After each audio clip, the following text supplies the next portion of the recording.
नमस्कार दोस्तों। आपने भी सुना होगा, मैंने भी सुना है।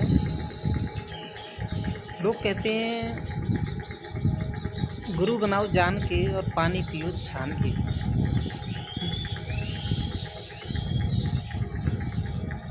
तो गुरु को कैसे जाना जाता है कि वो गुरु बनाने लायक है?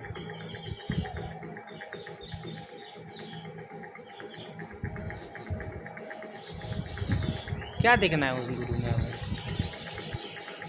कि वो हम उन्हें गुरु बनाए?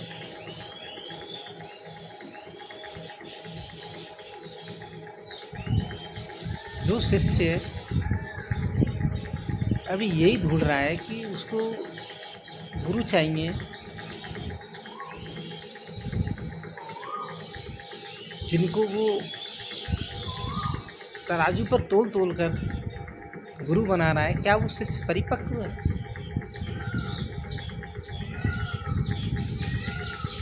जो जो गुरु ढूंढ रहा है, क्या ऐसा चेला परिपक्व है?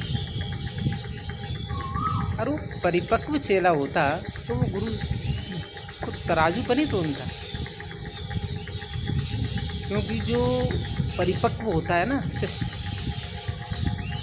वो अपने गुरु की हर बात का, हर आज्ञा का पालन करता है। और ये शिष्य तो अभी ऐसा है कि ये गुरु जी को देखूं पहले तो मैं इनमें गुण क्या क्या है। अरे शिष्य तो वो है कि गुरु ने कह दिया कि गाय को भैंस तो भैंस। यहाँ अगर अपनी बुद्धि चलाई तो फिर अध्यात्म मार्ग में आप नहीं पहुँच पाओगे। ये अध्यात्म मार्ग, ईश्वर की खोज, ये बहुत परे की चीज़ है। ये बुद्धि से परे की चीज़ है। इसमें बुद्धि का इस्तेमाल अगर आपने किया तो आप जहाँ से शुरू कर रहे हो वहीं खड़े हो, बशर्ते आपकी बुद्धि अपने आप में ही तेज हो गई। क्योंकि ईश्वर को और गुरु को बुद्धि से नहीं खोजा जाता है। यहाँ समर्पण भाव होता है।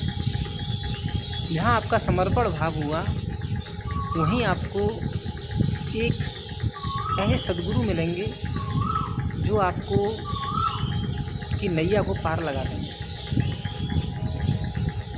तो जो ये कहते हैं कि गुरु बनाओ जान के और पानी पियो छान के, मुझे लगता है ये बात शायद उचित नहीं है। इसको एक तरीके से समझते हैं कि हमने मान लिया किसी राहचंद जी को गुरु मान लिया। कोई संत थे जो केवल रोटी मांगने के लिए, खाने के लिए, अपने पेट की उधर पूर्ति के लिए साधु या संत बने। तो क्या हमें उनसे कुछ सीखने को नहीं मिलेगा? सीखने को नहीं मिलेगा? आप बताइए। कुछ तो उनके पास होगा,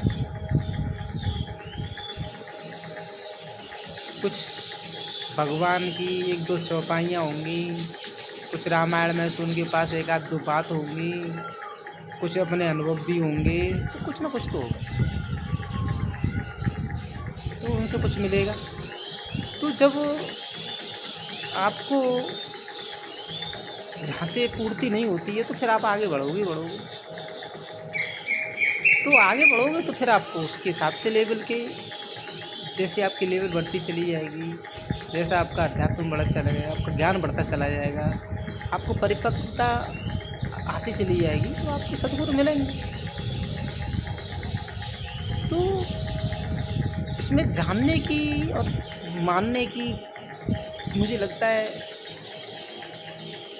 ठीक नहीं है बात, और ऐसा करना भी नहीं चाहिए कि गुरु को जान के बनाएंगे कि गुरु कैसा है, या 10 लोगों से पूछेंगे ये गुरु कैसे हैं। गुरु के तो सामने जाते ही समर्पण भाव हो जाता है। वहाँ क्या जानना होता है कि गुरु कैसे है? तो ये आप तय नहीं करोगे। ये अध्यात्म का रास्ता है। अगर आप तय करते हो तो आप यहाँ से शुरू करेंगे वहीं खड़े हो जाएंगे आके। अगर आप तय नहीं करते हो, केवल समर्पण भाव से आप उनके आगे नतमस्तक होकर उन्हें प्रणाम करते हो, तो शायद आपका कल्याण ज़्यादा हो। तो इसीलिए गुरु को जान के मत बनाइए, वहाँ केवल समर्पण भाव की ज़रूरत होती है। तो जितना आपका समर्पण भाव होगा उतना ही की तरक्की होगी, आप आगे बढ़ोगे।